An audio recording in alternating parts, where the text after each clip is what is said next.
자, 여러분 안녕하세요. 간호사 국가고시 강론서 성인간호학을 강의할 이은석입니다.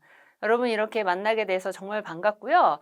OT에서도 간략적으로 이렇게 진행할 거다라는 것을 이제 설명을 드렸고 드디어 지금 이 시간 이제 첫째 시간으로 1강을 이제 시작을 합니다. 여러분 우리 시작이 반이라고 하잖아요. 이 자리에 앉은 순간부터 이미 반은 준비가 되어졌다.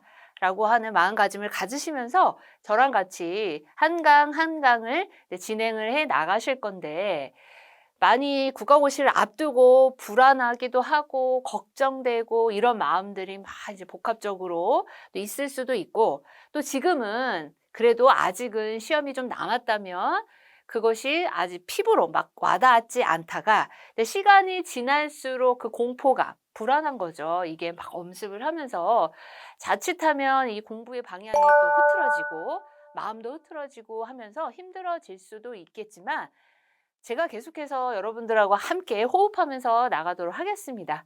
그러니까 여러분들은 걱정이나 불안이나 근심 이런 거는 그냥 X 내려놓으시고 저랑 같이 쭉 진행을 하시면 좋고요.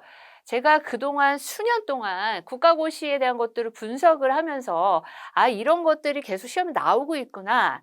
이 영역에서는 요 부분을 잘 알아둬야겠구나 라는 것들을 계속 강조를 해드릴 겁니다.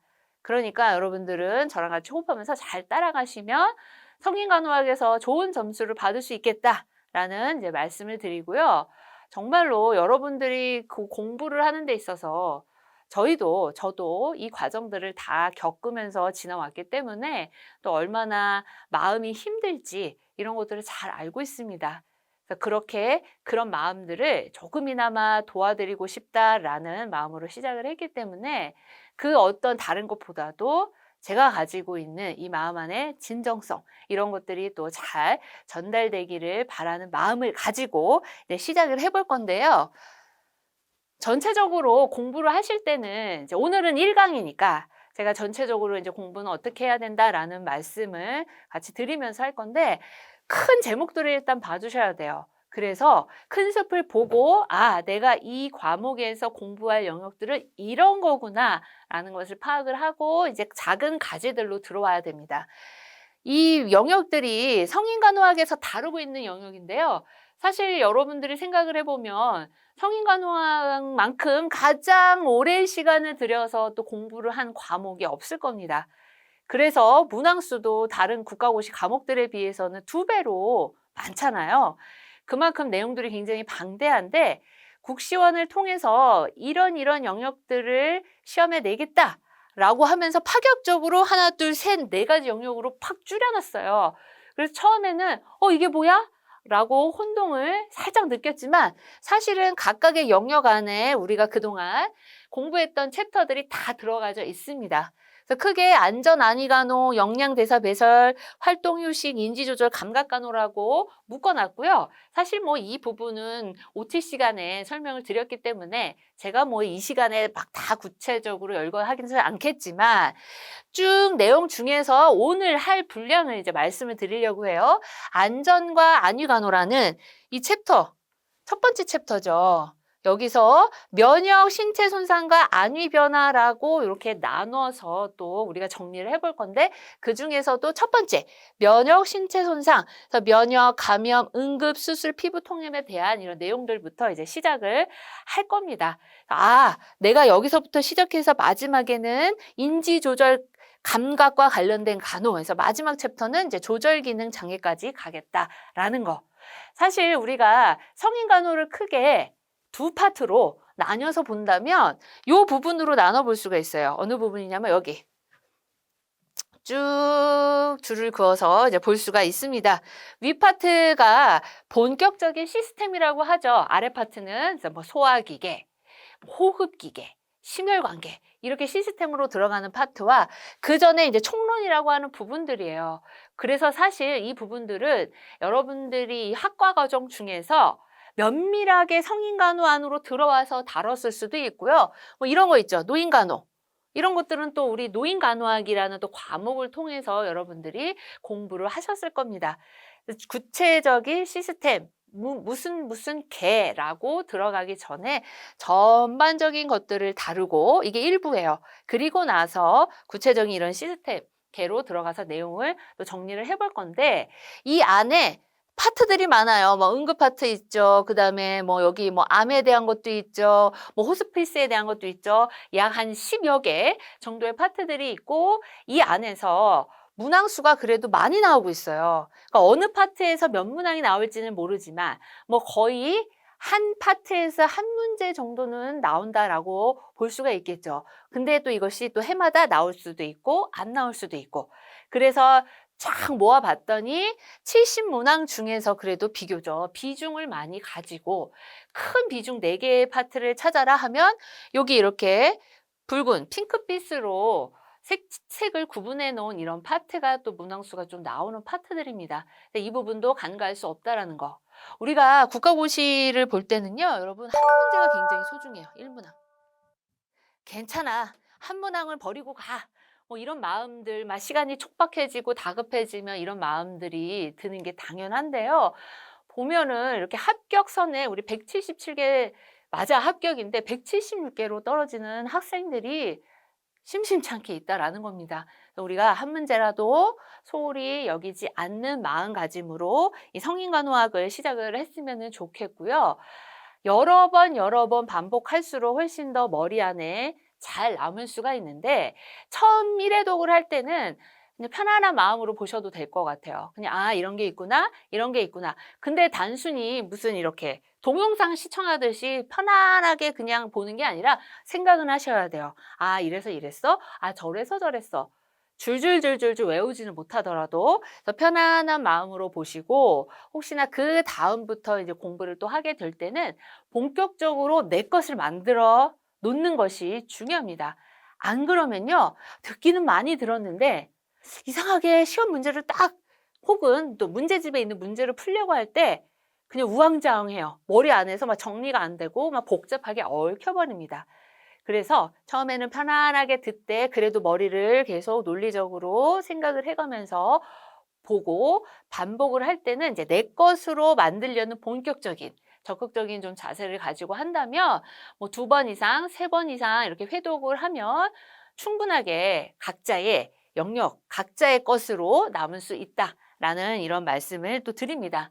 시험을 이렇게 분석을 해보면요. 성인간호학이 참 복병이에요. 문항수도 가장 많고요. 또 1교시 첫 번째로 풀게 되는 게 성인간호학이죠. 그래서 많은 학생들이 이제 긴장을 하면서 안 그래도 이제 긴장을 한 상태에서 이제 보게 되는데 해마다 조금 더 난해하게 나오는 애가 있고 약간 수월한 듯 하지만 그래도 성인간호학 자체는 워낙에 범위가 방대하다 보니까 많은 분들이 난해하게 여기게 됩니다. 그래서 경향을 쭉 봤더니요. A에 대해서 묻고 있어요. 그럼 답을 A-로 골라야 돼요. 그런데 요즘에 어떤 식으로 이렇게 보기를 집어넣느냐면 C라는 것을 넣어놓습니다. 그러니까 여기서 여기까지 매칭이 안 되는 거예요. A일 때는 A-였는데 왜 갑자기 보기에서는 C가 나오지? 근데 알고 봤더니 C와 A-는 굉장히 밀접한 관계를 가지고 있는 거죠. 단순히 이거는 뭐, 이거는 뭐, 암일 땐 뭐, 무조건 혈압이 올라갈 땐 이야, 무조건 뭐 심박출량이 떨어졌을 때 이야, 이런 식으로 단순하게 그냥 막 외우듯이 가버린다면 이렇게 A-와 C를 연결짓는 문제에서 어려워질 수 있다라는 거. 그러니까 결론적으로는요. 넓게 보셔야 돼요. 넓게 보면서 여기 챕터의 내용과 또 여기 챕터의 내용을 잘 연결시킬 수 있는 이런 응용력이라고 하죠. 이런 응용력이 충분히 연습이 되어져야지 성인간호학에서 좋은 점수를 받을 수가 있고요. 보통을 보면 성인간호학에서 꽈락이 일어나지는 않아요. 물론 있긴 있어요. 그러나 그렇게 다른 과목에 비해서 많진 않아요. 워낙에 문항수가 많다 보니까 뭐 어떻게 이렇게 저렇게 풀어도 꽈락까지는 가진 않아요. 그렇지만 성인간호학에서 평균 미만으로 간다거나 좋은 점수를 받지 못하면 그 학생은 국가고시 총점에 많은 영향을 주게 됩니다. 그만큼 중요한 게 성인간호학. 문항 배점이 많기 때문이에요. 다른 문항은 꽈락하고 평균 60점이라는 이 사이가 그렇게 크지가 않아요. 뭐 7문제 뭐 이 정도라면 성인간호학은 2배이기 때문에 훨씬 많습니다. 그렇기 때문에 이제부터 여러분들이 하실 일이 있어요. 무엇을 하셔야 되느냐? 성인간호학 시작하기 전에 여러분 뭐 각 과목도 마찬가지예요. 내가 이번 국가고시에서 성인간호학은 이 정도 점수는 받을 거야. 몇 점이에요, 여러분들? 각자. 써놓으세요, 벽에다가. 쫙. 몇 점? 성인 목표. 우리가 70이니까 저는 바라기는 여러분들 60점 이상 맞았으면 좋겠고, 제가 또 60점 이상 맞을 수 있도록 최선을 다해서 여러분들에게 정말 쉽고 재미있게 전달하려고 노력을 하겠습니다. 그래서 성인간호학 60점. 세상에, 난 태어나서 저런 점수를 받아본 적이 없는데요. 이렇게 여기지 마시고요. 목표를 딱 잡아 놓으십시오. 그러면 공부가 좀 안 될 때, 하기 싫어질 때 그걸 보는 거예요. 그러면 나도 모르게 자꾸 이제 책을 펴고 싶어지게 되고 의자로 와서 앉고 싶어지는 이런 일들이 일어날 겁니다. 여러분 안에 있는 능력을 믿으세요. 충분히 다 하실 수가 있다라는 말씀을 정말 전해드리고 싶어요. 지금까지 잘 살아오셨잖아요. 이 험난하고 힘든 간호학의 과정도 쭉 잘 따라오고 있기 때문에 여러분들 충분하게 받으실 수 있다라는 말씀을 드립니다. 자, 그러면 우리가 새로운 마음을 가지고 이제 시작을 해볼 건데요. 성인간호학 같은 경우에는요, 단순히 그냥 시험 용도로만 나는 이거 시험 보고 끝! 이렇게만 여기지 마시고 성인이 제가 볼 땐 기본이에요. 성인에 대한 병태, 생리 이런 것들 간호중재를 충분하게 학습을 해놓으시면 그것이 대상자가 여성으로 바뀌고 아동으로도 바뀔 수 있는, 노인으로도 바뀔 수 있고 뭐 신생아나 아동은 조금씩 차이는 있긴 하지만 어쨌든 그 맥락을 가지고 여기저기 대상자들에게 다 적용이 될 수가 있고 실제적으로 임상에 나가보면 성인들이 진짜 많아요. 그렇기 때문에 임상과 시험과 잘 연결이 될 수 있었으면 너무 좋겠어요. 많은 학생들이 열심히 공부를 했는데 임상에 가면 다 이제 까마귀죠. 다 까먹고 마치 이런 거구나. 왜냐하면 또 신규이고 병원이라고 하는 어떤 거대한 환경 속에서 눌리는 거죠. 나는 아직 아무것도 잘 몰라 라는 것이 나를 뒤덮고 있기 때문에 아는 것도 기억이 안 나는 거예요. 혈당 체크를 했는데 수치를 보고도 멍해지는 거죠. 그런데 그렇게 안 됐으면 좋겠어요. 그래서 지금 공부하는 것들이 나중에 임상으로 가서도 어렴풋이 맞다. 나 그때 국어고시 공부할 때 맞아. 이렇다고 했는데 진짜 이러네? 이런 것들이 좀 연결되어질 수 있는, 그러면 우리가 너무 시험을 두고 받는 이 스트레스가 좀 더 분산이 되고 조금이라도 공부에 좀 재미를 느낄 수 있지 않을까 하는 마음이 듭니다. 그런 마음으로 또 저도 그렇게 여러분들을 이끌 수 있도록 또 같이 노력을 또 해볼게요. 자, 그러면 우리가 첫 번째 챕터인 거죠. 안전과 안위간호. 보면 면역 신체 손상에 대한 챕터가 있고 안위 변화에 대한 챕터가 있어요. 그래서 유닛으로 나뉘어져 있죠. 그래서 이번 시간에 주로 이제 면역에 대한 것들을 나눌 건데요. 면역, 감염 이런 부분이 또 우리 코로나19 시대와 맞물리면서 굉장히 또 핫하죠. 사실 그 이전에도 많은 관심들이 있어 왔습니다만, 그래서 여러분들이 조금 더 관심을 가지고 보셨으면 좋겠고요. 내용들이 되게 많아요. 사실 많지만 우리는 또 시험이라는 어떠한 뚜렷한 목표를 향해서 가다 보니까 전반적으로 면역에 대한 것들을 이해하기에 필요한 내용들을 좀 구성을 해놨어요. 여러분들이 가지고 계신 교재를 한번 쭉 넘겨보세요. 넘겨보시면 염증에 대한 개념이 나오죠. 염증의 반응들, 그리고 면역이 나오면서 면역에 있어서 주요한 용어들, 면역이 가지고 있는 특징들, 면역의 종류들 이런 게 나옵니다. 이거는 그냥 일반적인 제너럴적인 내용이에요. 쭉 넘어가 보시면 면역의 종류 5페이지 넘어가시고 6페이지 이제 면역계 장애로 들어가면 여러분들 이제 꼬리표가 많이 달린 내용들이 나오죠. 꼬리표가 많이 달렸다는 것은 이후에 내가 보는 올해에도 시험 문제에 나올 확률이 올라간다라는 겁니다. 앞에 전반적인 내용들을 이해하고 그 다음에 중요한 꼬리표들을 찾아 나가시면은 이 면역계 장애에서 쭉 7페이지로 가보시면 과민 반응이 유형에서 꼬리표가 하나 둘씩 붓기 시작을 하고요. 넘어가시면 탈감장요법 그리고 아나필락시스에 대한 것들이 나옵니다. 그런 부분이 하이라이트다라는 것을 강의 시작 전에 미리 말씀을 드려요. 쓱 이제 강의를 할 때 오늘은 이 파트 한다라는 거 알면 여러분들이 제목이라도 먼저 쓱쓱쓱 뭐 꼬리표가 뭐가 많이 달렸지? 이 정도만 알고 시작을 하셔도 좋아요. 그리고 강의가 끝났을 때도 마찬가지예요. 오늘 이거 했어. 쓱쓱쓱 보고 꼬리표 많이 달렸고 오늘 교수님이 이거 강조하셨어 라는 것을 한 번만 이렇게 눈으로만이라도 본다면 시간 많이 안 걸려요. 뭐 5분, 10분이면 충분히 볼 수 있습니다. 그러면 훨씬 더 내용들이 오래 남을 수 있다라는 거. 그런 포인트를 하기 위해서 앞에 있는 전반적인 내용들을 한다라는 것을 기억을 하시면서 이제 시작을 해보도록 하겠습니다. 자, 첫 번째 이제 책을 한번 보세요. 이 페이지로 가보면 면역 이상에 대한 이제 개념들이 나오는데 우리가 여러분들은 면역이 좋으세요? 면역력이? 제가 뭐 알레르기도 뭐 굉장히 오랫동안 알아왔고 오랫동안 유병을 해왔고 막 이러다 보니까 면역에 대한 관심이 되게 많아요. 면역이 면역이 싹 좋은 것 같지는 않아요. 물론 이제 병적인 수준까지는 아니더라도 그렇기 때문에 좀 관심이 많이 갑니다. 그래서 여러분들이 공부할 때도 나는 좀 면역이 어떤가 뭐 이런 것들 대입을 해보면 좋겠죠. 면역에서 우리가 볼 것이 염증 그리고 이제 면역에 대한 것들이 나옵니다. 얘네들 있죠. 염증이나 면역 이런 것들은 해로운 미생물, 나쁜 것들이죠. 우리 몸에 이런 것들로부터 우리를 보호해주는 이런 역할을 해주는 게 바로 뭐 염증, 면역에 대한 개념인데요. 인플라메이션이라고 하는 염증이 나오죠. 염증은 다른 말로 하면 선천적인 면역이다. 자가 면역이다. 그러니까 뭔가 어디에 염증이 생겼다라는 건 지금 뭔가가 재생이 되려고 좋아지려고 아픔을 겪고 있구나. 뭐 이렇게 생각을 해볼 수가 있습니다. 교재 내용을 보시면요. 세포 손상에 대한 일련의 반응이다. 염증성 물질을 중화하고요.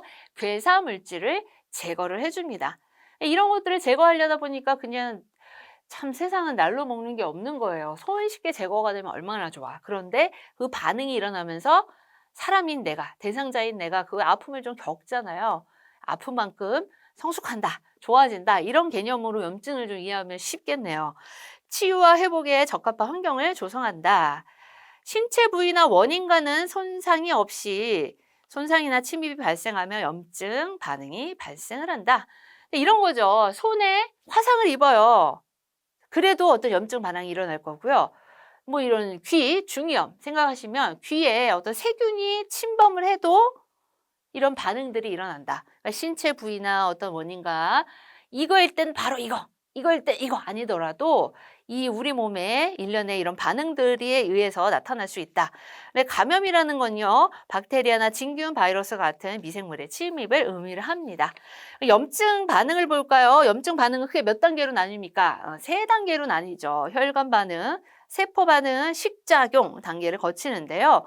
염증 반응이라는 것은 어떤 손상 즉시 시작을 해서 며칠, 3에서 6일, 물론 어떤 이제 양상에 따라서 기간이 조금 더 단축이 될 수도 있고 조금 더 늘어날 수도 있지만 보편적으로 이렇게 갑니다. 첫 번째, 혈관 반응 단계를 볼까요? 손상이 일어났기 때문에 지혈을 위해서 손상 초기에 혈관은 착 수축을 하는 거죠. 수축이 되고 응고 과정이 시작이 됩니다. 그리고 곧 이어서 모세혈관은 이완이 돼요. 그래서 손상 부위의 혈류가 증가하기 때문에 염증이 일어나면 어때요? 뭘 보고 알 수 있어요? 뭐가 이렇게 붉게 이런 발적들이 나타나게 됩니다. 그러면서 모세혈관의 투과성이 증가한다. 우리 모세혈관에 이렇게 구멍이 있단 말이에요. 그 구멍의 투과성, 통과를 하는데 그 투과성이 증가하다 보니까 혈관에서 그 혈관 밖으로 세포 사이인 간질로 체액이 이동하게 됩니다. 혈류 속도는 지연이 되고요. 그래서 발생하는 게 부종인 거예요. 이게 염증의 어떤 단계? 혈관 반응. 자, 그 다음에 두 번째 단계가 뭐죠? 두 번째 단계는 세포 반응이에요. 세포 반응. 세포에서는 어떤 반응을 일으키느냐? 변연화라고 해서요. 모세혈관 내벽으로 누가 온대요? 짠짜잔짜잔 우리 몸의 군인이에요. 군인들이 그냥 일렬로 출동을 합니다. 호중구와 단핵구죠. 이동해서 붙어요.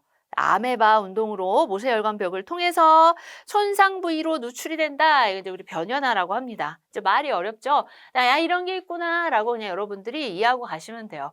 아마 1학년 때부터 생리학을 거치면서 뭐 병리학을 거치면서 뭐 건강사정을 거치면서 계속 아마 다뤘던 내용들일 겁니다. 화학 주성이라고 해서요. 백혈구 유도 인자에 의해서 염증 부위에 누가 축적이 된대요? 우리 몸에 군인들이 오는 거죠. 이물질을 잡아먹어줄 호중구와 단핵구가 축적이 된다. 이게 세포 반응이에요.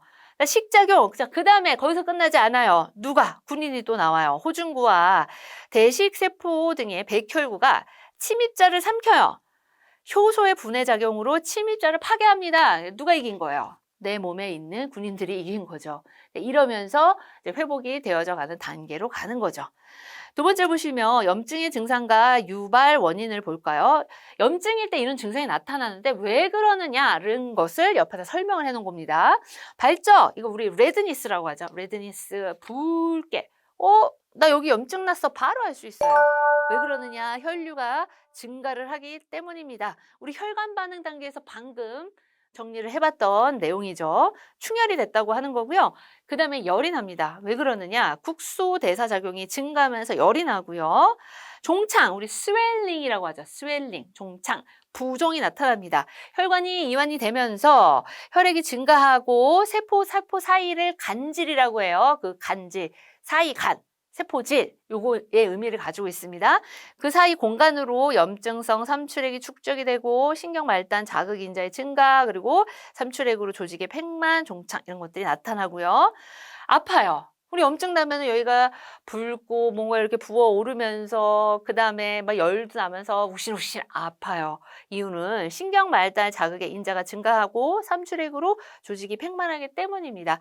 그러면서 뭐 기능 이상이 나타나거나 전신 증상으로 해서 염증에서 시작을 해가지고 전신이 막 나른한 거죠. 막 허약감 나타나고 건태감 이렇게 나타나는데 이유는 그 염증 산물이 혈류나 림프관으로 흘러 들어갔기 때문이에요.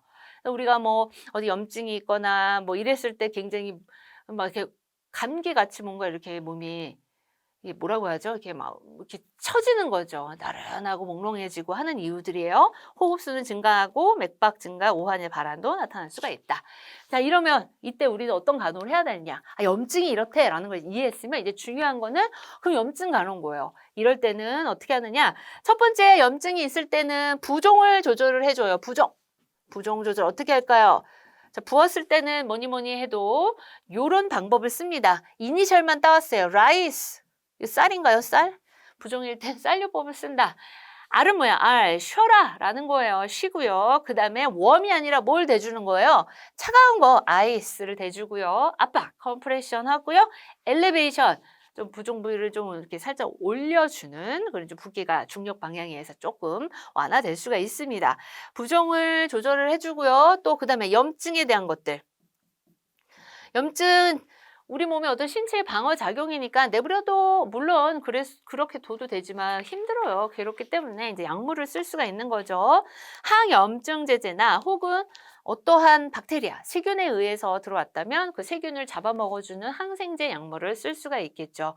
항염증 제제의 대표적인 거 많이 쓰는 거 우리가 엔세이드 하죠. 엔세이드 이게 넌 스테로이드성 소염제입니다. 항염제. 예요. 엔세이드 계열을 쓰거나 이런 것들을 우리가 손쉽게 약국에서 사 먹을 수 있지만 뭐 스테로이드, 코르티코스테로이드 같은 경우에는 또 처방을 받아서 사용을 할 수가 있죠. 코르티코스테로이드 제제 같은 경우에는 효과가 뭐 아주 이제 직방이더라고요. 제가 이제 알러지 비염이 워낙에 만성화되고 심하다 보니까 이제 약을 쓰다 그 다음에는 이제 스테로이드 제제까지로 넘어가 가게 돼요. 물론 매일같이 복용을 하는 건 아니지만 자, 그런데 정말 저처럼 스테로이드를 잘 안 쓰다가 써보니까 효과가 그냥 반짝 나타나더라고요. 근데 이런 것들이 또 이제 장기화되면은 또 영향을 미치겠죠. 근데 어쨌든 이런 약제들을 쓰거나 합니다. 그리고 전신 반응에 대한 것을 관찰해요. 구체적으로 어떤 것들이 있느냐? 열이 났다. 자, 그러면 열 났으니까 그래, 어디 열 날 때까지 가보자. 이렇게 두진 않겠죠. 열을 떨어뜨리려고 합니다. 이 낮은 열이라는 건요, 세균 성장을 지연시킨다. 그러니까 바꿔서 거꾸로 말하면 열이 높으면 세균이 뭐 기회는 이때다 하고 활활 타오른다는 얘기겠죠. 그래서 고열은 떨어뜨리기 위해서는 일단 하이드레이션, 수액을 주거나 아니면 열 떨어뜨리는 해열제를 쓰게 되고요. 통증 같은 경우에는 보통 염증 반응 하루에서 3일 정도네요. 24에서 72시간은 냉을 적용을 해주고요. 그때 그 이후에는 웜이죠. 열을 적용해서 조절을 하거나 혹은 뭐 진통제를 사용을 할 수가 있습니다. 영양 측면에서 보면은 굉장히 고영양을 좀 줘야 돼요. 그래서 고칼로리, 고단백, 고비타민 시기를 제공을 합니다.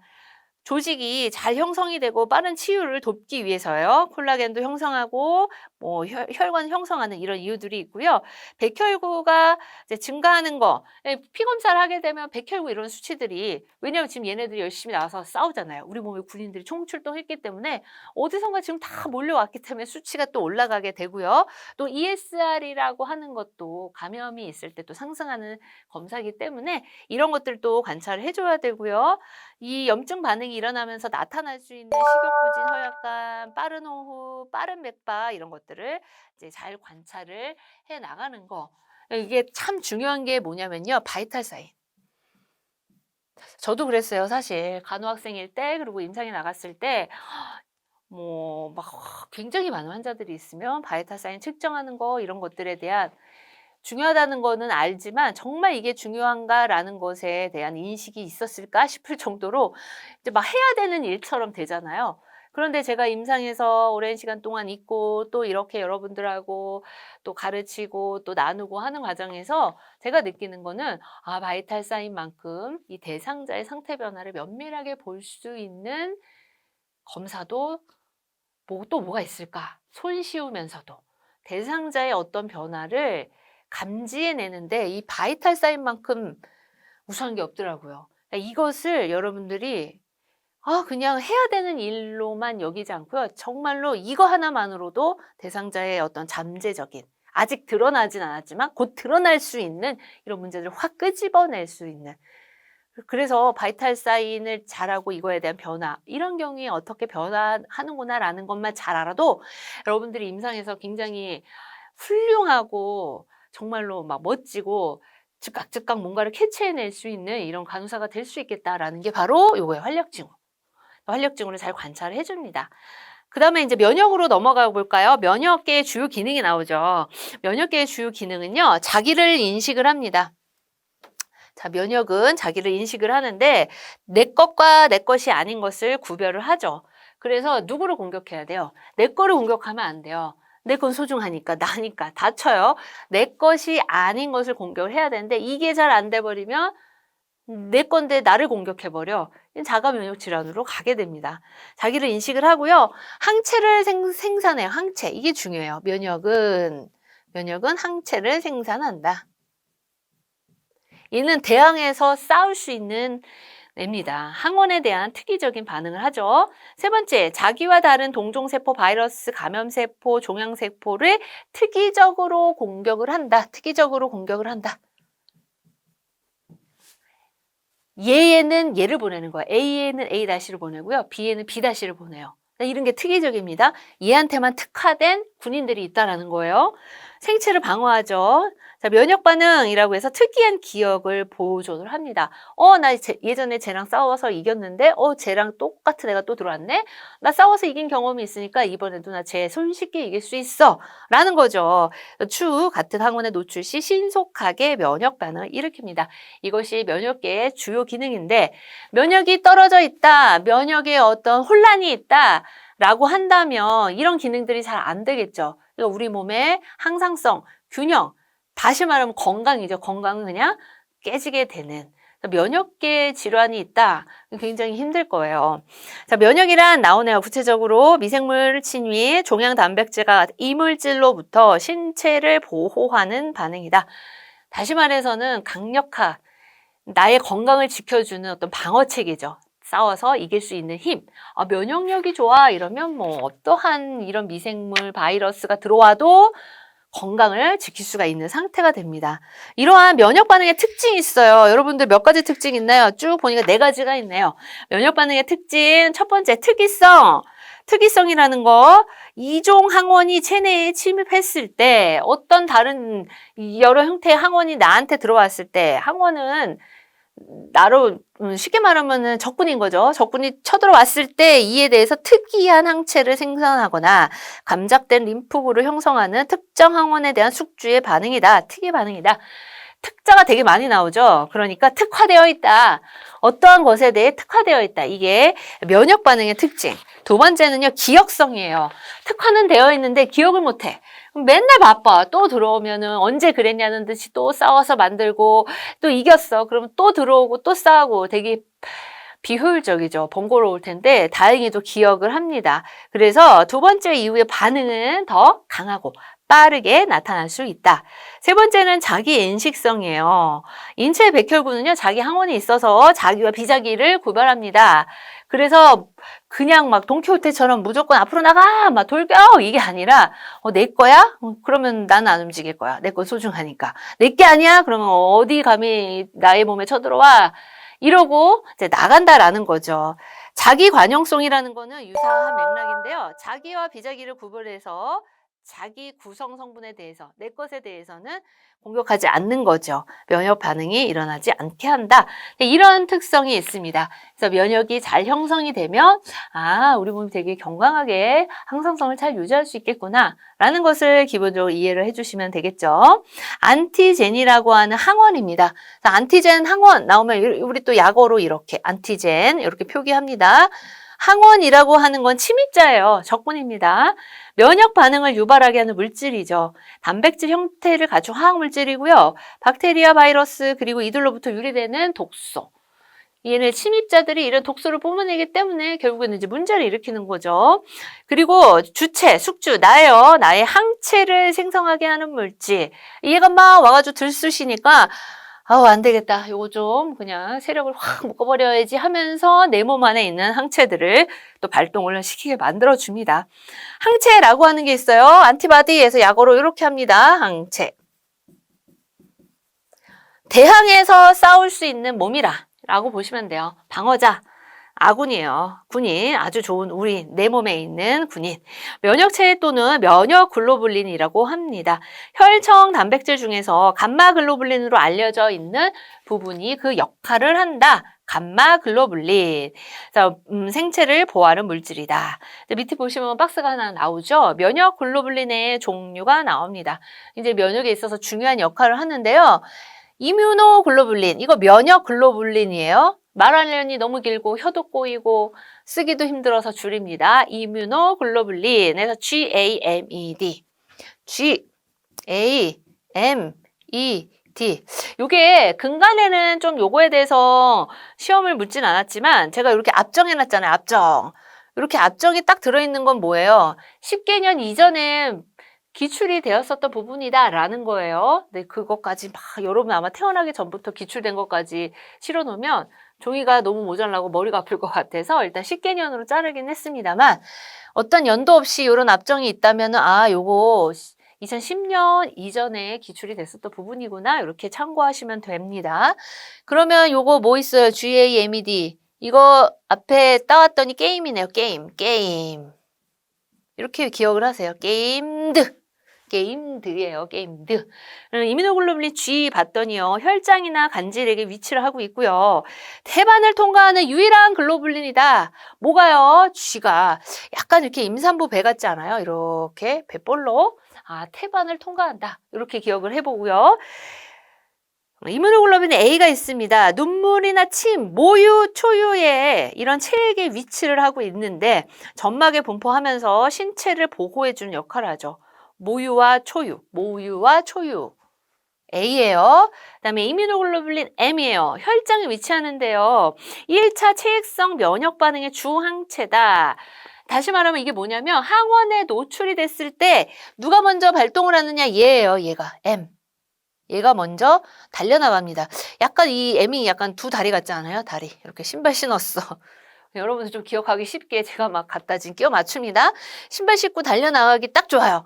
M이 그렇게 1차 반응을 하고 있고요. 또 하나, A교 항원에 대한 항체를 형성을 한다라는 거 있습니다. 이뮤노글로불린 2예요. 2. 제가 이씨잖아요. 이은석, 이. 알레르기가 심하잖아요. 얘가 알레르기 영향을 미칩니다. 알레르기 반응에 증상을 일으킨다. 근데 심하면 아나필락틱 쇼크까지도 가게 됩니다. 얘도 혈장에 위치하고 있고요. 비만 세포를 활성화시킵니다. 요 비만 세포 뭐 이런 거 요 뒤에서 다시 이제 언급을 할게요. 이뮤노글로불린 D는요, 혈장에 위치하고 있고요. 림프구 표면에서 이제 발견이 되어집니다. B, 림프구와 이 분할을 도와주는 거죠. 이게 바로 면역글로빈 대표적인 거예요. GA, MED에 대한 이런 특징들, 이렇게 어쩌면 이런 것들은 문제의 보기에 또 낑겨 들어갈 수 있어요. 그래서 여러분들 이거는 좀 기억을 해주시는데, 이게 상대적으로 얘네들이 혈청의 농도가 있어요. 누가 제일 높을 것 같아요, 여러분들? 상대적으로 어디가 제일 높을 것 같아요? 이제 한번 찍어보는 거죠. 느낌상. 괜히 얘가 앞에 나오지 않았겠죠. 1등. 이렇게 기억하시면 돼요. 약 한 76%에서 가장 혈청 농도가 많아요. 그러면 가장 혈청 농도가 적은 것은 뭘까? 그러면 이제 또 센스가 있으신 분들 눈치를 챘겠죠. 제일 끝에 있는 게 D니까 D가 아닐까라고 싶은데 맞아요. 얘가 0.00, 뭐 001%로 가장 낮아요. 이뮤노글로불린 G가 많은 영향을 가장 많은 이게 퍼센테이지를 76% 그리고 이뮤노글로불린 D가 가장 낮아요. 0.002% 나머지 거의 순서대로네요. 얘가 15% 얘가 뭐 8%, 1% 이런 정도의 비율로 가지고 있습니다. 참 여기 하나 더 언급을 하면 제가 이은석이니까 알레르기 반응에 관여한다고 했는데요. 비만세포 활성화뿐만 아니라 호염기구도 활성화시키고요. 또 기생충 감염에 대한 방어도 누가? 이뮤노글로불린 E가 담당을 하고 있습니다. 제가 하도 이렇게 떡칠을 해놔가지고 잘 안 보이네요. 자, 이렇게 해서 우리가 면역 글로불린에 대한 거 같이 정리를 해봤고요. 그 다음에 넘어가시면 백신이 나오죠. 백신. 이제 예를 들면 이제 예방접종 같은 거예요. 미리미리. 그것에 대한 맛을 줘서 거기에 대한 면역을 키우는 거죠. 면역계가 반응할 수 있는 항원을 포함하고 있고요. 박테리아 난과 같은 병原성 세균의 일부로 사균, 그다음에 약화된 생균 그냥 넣어주면 큰일 나죠. 그러니까 미리 맛보기이기 때문에 아주 약화시키거나 아주 죽은 균을 넣어줍니다. 혹은 비활성화시킨 독소인 유독소. 그러니까 톡소이드라고 해요. 유독소로 구분이 되어지는데 이 유독소라는 건요. 독성은 파괴가 되어졌지만 아직 항원을 가진 독소예요. 그러니까 독성 자체는 잡아놨어요. 그러나 항원을 가지고 있습니다. 역시나 항체 생성을 자극을 할 수가 있다는 겁니다. 백신인 거고요. 면역세포로 넘어가면 우리 면역에 관여하는 세포들을 좀 정리를 해봤어요. 호중구가 나오고요. 단핵 식세포 나오고요. 림프구 이렇게 나옵니다. 첫 번째 호중구. 가장 많은 역할을 하고 중요하기 때문에 1번으로 나왔습니다. 뉴트로필 호중구라고 하는데요. 호중구 같은 경우에는 줄기세포에서 나와서요. 골수에서 성숙이 되면서 완전한 이런 기능을 이제 하게 됩니다. 백혈구에서 55에 70%를 차지하고 있죠. 그래서 호중구가 탄탄해야 돼요. 이 호중구 숫자가 탄탄해야 우리의 면역을 담당해주는 역할을 하는 거죠. 미생물에 대한 즉각적이고 비특이적인 방어로 식작용, 먹어버리는 거예요. 식작용을 합니다. 보통 건강한 사람에게서요, 하루에 1000억 개 이상이 나온대요. 어마어마하죠. 이렇게 많이 나와 하는데 왜 이렇게 많이 나오느냐? 생존하는 시간이 짧아요. 하루도 채 되지도 않습니다. 한 반나절 12시간에서 한 18시간 정도 생존을 한다고 합니다. 그래서 골수에서 순환기로 방출을 그 정도로 하고 있다. 이거는